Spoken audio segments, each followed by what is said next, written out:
Hola chicos del noveno grado, bienvenidos a este encuentro de lengua y literatura castellana. La capacidad de día de hoy es discrimina versificación y métrica de poemas leídos. El tema, la versificación. Observa y luego responde las preguntas. Observa detenidamente la imagen, lee el texto que acompaña la imagen y luego responde. ¿De qué manera expresas tus sentimientos? ¿Qué sentimientos produce en ti la expresión leída? Poesía. La palabra poesía etimológicamente proviene del verbo griego poleo, que significa crear. Por tanto, poesía es lo mismo que creación. Tiene como características la de apelar los sentimientos naturales, espontáneos y verdaderos. La poesía atrae por el corazón más que por la razón. La poesía debe excitar la sensibilidad y la imaginación. El poeta busca la inspiración en sí mismo y canta sus propias emociones. Decía el gran filósofo Heidegger que lo que existe, los poetas lo fundan, ya que poesía es la fundación del ser por la palabra. El verso es la unidad rítmica en que puede dividirse un poema.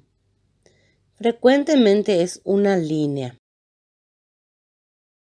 Estrofa. Se llama así a la agrupación de versos que se repite sistemáticamente a lo largo de una poesía. Según tengan los versos ciertas características, se forman distintas clases de estrofas. Por lo tanto, la estrofa es un conjunto de versos que tienen cierta medida interna y que se repite periódicamente. Aquí en el ejemplo de Alfonsina Storni podemos visualizar el verso, cada línea que compone las estrofas. Ahí les hice un esquema, un pequeño esquema con flechita para que puedan visualizar mejor. El ritmo es la sucesión de varios sonidos semejantes que se dividen en 2 o 3 grupos de sílabas dentro de cada verso, de forma que en cada grupo hay un sonido que se destaca entre otros. En la lectura, por ejemplo, de los versos, es muy importante conocer o pronunciar los acentos, porque el agente de ritmo más característico de la métrica castellana es el acento, ya sea el acento prosódico, acento ortográfico, acento rítmico. Otro elemento muy importante es la cesura. Esto hace referencia a que los versos castellanos se dividen en simples y compuestos. Son simples todos aquellos que constan de una sola parte y por lo tanto son aquellos de arte menor, y son compuestos los que constan de 2 o más partes, es decir, los de arte mayor. En cuanto a la rima, llamamos rima a la semejanza o igualdad en la terminación de las palabras finales de los versos, desde la vocal acentuada inclusive. Encontramos en la lengua castellana 2 clases de rimas. La perfecta, o también llamada rima consonante, es cuando las palabras que riman tienen a partir de la vocal acentuada todas las letras o al menos los sonidos iguales. Luego tenemos la rima asonante. es cuando las palabras que riman solo tienen iguales la vocal acentuada y la última. Pero cabe recalcar que también tenemos el verso blanco o suelto, que es un verso que no tiene rima. Según la cantidad de sílabas, los versos pueden ser de arte menor, son aquellos que poseen 8 o menos sílabas métricas.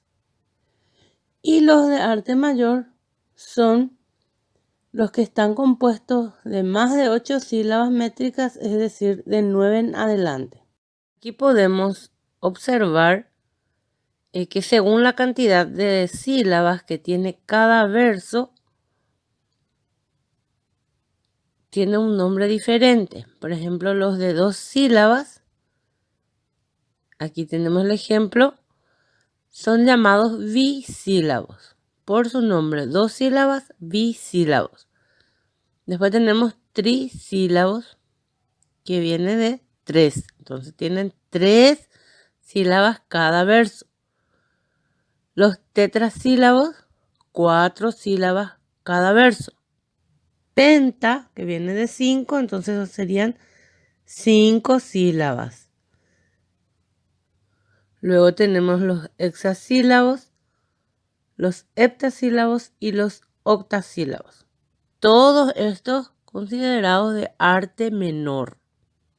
A partir de los eneasílabos, los versos son considerados de arte mayor. Estos versos son de 9 sílabas métricas. No son muy usados en la versificación española. Sin embargo, durante el modernismo se puso muy de moda, generalmente de la mano del escritor modernista Rubén Darío. Tenemos una estrofa muy conocida: juventud, divino tesoro, te vas para no volver. Cuando quiero llorar, no lloro, y a veces lloro sin querer. Los decasílabos son versos que tienen 10 sílabas métricas. Aquí tenemos los versos endecasílabos. Como su nombre los indica, son aquellos versos con 11 sílabas. Estos fueron introducidos en España por Garcilaso de la Vega. Llevan los acentos rítmicos en la sexta y en la 10ª sílaba, o en la 4ª y la 8ª y la 10ª sílaba. Dodecasílabos son versos de 12 sílabas. Aquí tenemos un ejemplo de Rubén Darío. Tridecasílabos, como podemos ver en la imagen, en el ejemplo, son versos de 13 sílabas. Tetradecasílabos o alejandrinos son versos de 14 sílabas. Podemos observar en este fragmento de Guillermo Valencia. Si contamos las sílabas de cada verso, podremos comprobar que tienen 14 sílabas. Los pentadecasílabos son versos que tienen 15 sílabas métricas. Hay además versos de 16, 17, 18, 19 y 20 sílabas métricas formados por combinación de versos simples. Y también de 21, 22, 23, 24 y más sílabas. ¿Cómo medimos los versos en la lengua castellana? Es contar el número de sílabas que consta. Para medir o contar las sílabas de un verso, ha de atenerse a su pronunciación. Podría decirse que el número de sílabas se cuenta por el número de vocales. Pero hay que tener en cuenta diptongos, triptongos, sinéresis, diéresis, sinalefa, sílaba final y otras licencias. Veamos aquí. Aquí se hace el conteo de sílabas de forma métrica. Tengamos en cuenta entonces, diptongos y triptongos se consideran como una sola sílaba al contar. La sinéresis es la unión de una sílaba métrica de dos vocales que forman hiato y por lo tanto formarían dos sílabas gramaticales. Se aplica para disminuir la cantidad. Aquí podemos ver el hiato leal, leal. Entonces, gramaticalmente se separa el hiato, pero en la métrica esto se une. La diéresis se aplica cuando dos vocales que forman diptongo se puede contar como dos sílabas destruyendo el diptongo. Esto se hace si el verso requiere aumentar la cantidad de sílabas.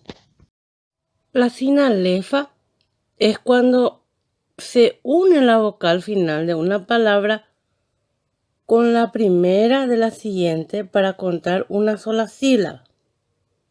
En el caso que hay una vocal o cuando la segunda palabra comienza por H, igual se puede aplicar la sinalefa.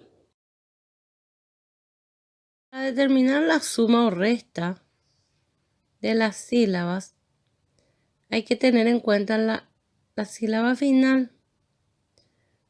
Por influencia de acento final, si los versos terminan en palabra aguda, se cuenta una sílaba más. Y si acaban en esdrújula, una menos. Así pues, en la medida de los versos, se toma como base el verso que termina con palabra grave. Y si el verso termina en palabra aguda o monosílaba, se le agrega una sílaba. Y si el verso termina en palabras esdrújulas, se resta una sílaba. A continuación, realiza los ejercicios de fijación y luego envíalos a tu docente. Gracias. Hasta la próxima.